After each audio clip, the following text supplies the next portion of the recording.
Africa Content TV. Ready? 1 minute. Ẹ̀yin arákùnrin mi àtàrábìnrin mi, ẹ kíyèsí kẹ́sì gbà mí gbọ́, láti tán mo wí fún yín, èmi Olúwa sì rí pẹpẹ yìí tí ẹ tẹ́ nílùú Ìbàdàn sínú Liberty Stadium bó sì dùn tí Jésù bá dùn nínú ayé rẹ̀ pariwo hallelujah.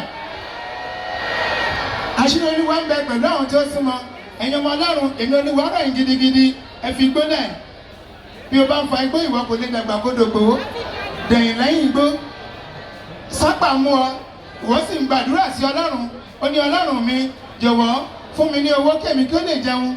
Ọlọ́run sì pèsè 2,500 fún ọ, ìwọ sì fi 2,000 naira, ó sì fi fa igbó. Ta ló ń ṣe igbó ní àbí èèyàn?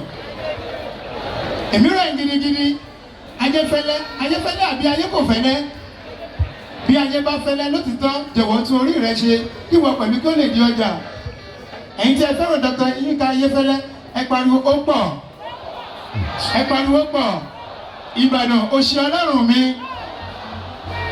Ohunkóhun tí ìwọ bá fẹ́ràn láti máa ṣe. Má ṣe bẹ̀rù ẹnikẹ́ni tí ó súnmọ́ ọ. Torí èmi Olúwa gbọ́ wípé ẹ ti ń ganu sí. Ẹ̀yin oníganu sí o. Ẹ ganu sí ògo ní 2025.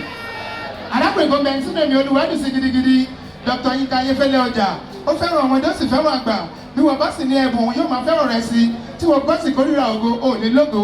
Nítorí náà pariwo ọmọ ológo tó ń kọra tó ń tanná. Sọ pé ọmọ ológo tó ń kọra tó ń tanná. 2025 àwọn oníkọra la wọ bẹ̀. Bí wọn kò bá tí ì máa kọra máwọn ọ̀tá rẹ, wọn kò lè yọ̀ǹda rẹ.